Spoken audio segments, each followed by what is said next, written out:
Ooh, this is a reveal. I've never been asked that. Ooh. I did. Dougie. Wow. Kamala Harris and Doug Emhoff's love story got off to an unexpected start for both of them. The U.S. Vice President and the second gentleman tied the knot in 2014, just 1 year after meeting on a blind date, and no one was more surprised about their instant connection than they were. We did go on that first date, love at first sight. Access Hollywood looks back at the couple's most swoon-worthy moments, from Kamala admitting she'd Googled Doug before they met, to, yep, that now iconic early morning voicemail, which, Doug, we're all still waiting to hear. Hey, it's Doug. Kamala and Doug celebrated their 10-year wedding anniversary on the same day she formally accepted her nomination for president at the 2024 Democratic National Convention in Chicago. And what a difference a decade makes. Happy anniversary, Dougie. I love you so very much. The pair said "I do" in a courthouse ceremony officiated by the politician's younger sister, Maya. Kamala was California Attorney General at the time, and Doug an entertainment lawyer in Los Angeles. After Kamala's good friend, Chrisette Hudlin, met Doug through a case he was working on in 2013, she suggested the pair would be a great match. And Doug didn't hold back when sharing his thoughts on who he was being set up with, telling Chasten Buttigieg in 2020 that he was already well aware of Kamala. Kamala Harris. I'm like, Kamala Harris. This is like 7.5, 8 years ago. I said, how do I know that name? She's the Attorney General. I said, oh my God, she's hot. That Kamala Harris. And I said, you're trying to set me on a blind date with Kamala Harris. And she was. Doug apparently couldn't wait to break the ice, recalling to CBS Sunday Morning's Jane Pauley in 2021 how he enlisted a friend's help to come up with an introduction that prompted a surprising response from Kamala. One of my buddies was in town, and we went to the Laker game. And so, you know, we did a couple of beers. I told him the story. I said, what do you think? I said, text her. So we sat there in the stands and came up with this text, which was something like, hey, it's Doug. Awkward. I'm texting you. And she said, proposed it together? We did. Yeah. So that's my reveal. And she, which is funny, she said something like, yay, Lakers, go Lakers. And I'm a Warriors biggest fan. Warriors fan out there. The dad of two may have already felt ahead of the game at first, but he revealed to Stephen Colbert on The Late Show in 2024 that he actually thought he blew it with a not-so-smooth move hours later. The next morning, I made what I thought was a critical error. I decided early, I had an early meeting, I'm in the car, I was like, don't dial that number, don't do it. What time is this? 7:30 a.m.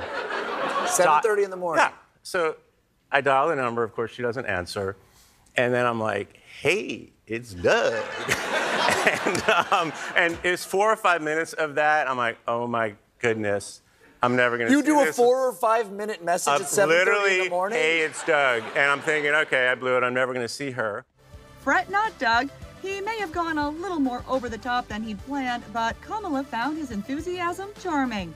I thought I'd never hear from her again, but it was just, it was adorable. And it was just, I mean, the thing about Doug is that he is exactly who he is. He's just fully authentic and clear about the things he cares about. And it's family, it's his work. you. And me. And it turns out the Oval Office hopeful was just as smitten, too. Though their friend told her not to Google Doug ahead of time, Kamala confessed she gave in to temptation, a revelation that left her now hubby stunned. You totally Googled him, didn't you? Ooh, this is a reveal. I've never been asked that. Ooh. I did. Dougie. Wow. Okay. Oh, that's so funny you asked me that question. So yes, my best friend set us up on a blind date, and she said, just trust me, just don't even, you know, she wanted me to just kind of go into it, and she said, don't Google him. I did. And Kamala surprised him with a callback after that fateful voicemail. Doug shared at the 2024 DNC how her signature laugh won him over, even on the phone. Now, Kamala, who normally would have been working hard at her office, just happened to be waiting at her apartment for a contractor to do some work on her kitchen. I was eating at my desk, which was not a regular occurrence for a busy lawyer like me who appreciated a good business lunch. But that's when she called me back. And we talked for an hour, and we laughed. Well, you know that laugh. I love that laugh. The rest, as they say, is history. By the time the pair finally met up in person, the sparks were already flying. In fact, Doug said they started planning their future together before the evening was over. We did go on that first date, love at first sight. We were literally talking about our future by the end of that first date, and that next morning I'm sending her an email. Here are my availabilities for the next 6 months. And 10 years later, 11 years later, here we are. The couple may have been all in on each other, but the next step was to begin blending their families. Doug is dad to son Cole and daughter Ella with his first wife Kirsten, and Kamala recalled in a Mother's Day essay for Elle magazine in 2019 how she prepared to meet her future stepkids, writing in part at the time, "I picked up a tin of cookies and tied a ribbon and a bow around them. I took a few deep breaths. I was excited and I was nervous. I rehearsed what I would say. Would the kids think the cookies were really nice or really weird? Was the ribbon too much? The ribbon was probably a little extra, but over the years, Cole and Ella have spared me by not telling me that." Kamala's nerves were thankfully put at ease. She went on to share how the then teenagers made her and Doug's love connection even stronger, adding, "Cole and Ella could not have been more welcoming. They are brilliant, talented, funny kids who have grown to be remarkable adults. I was already hooked on Doug, but I believe it was Cole and Ella who reeled me in." The kids not only welcomed Kamala with open arms, but also coined a now famous nickname for her, Mamala, and Ella shared at the 2024 Democratic Convention just how much she brought to their lives at an especially crucial chapter. Kamala came into my life when I was 14. Famously a very easy time for a teenager. Like a lot of young people, I didn't always understand what I was feeling. But no matter what, Kamala was there for me. She was patient, caring, and always took me seriously. She's never stopped listening to me, and she's not going to stop listening to all of us.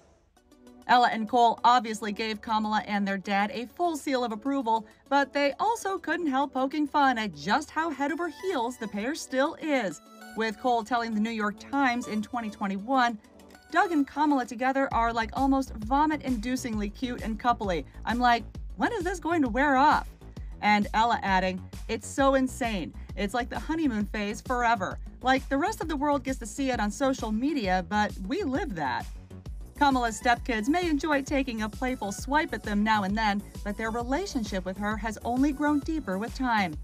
Doug shared in his DNC speech how Cole asked Kamala to play an important role in one of the biggest days of his life.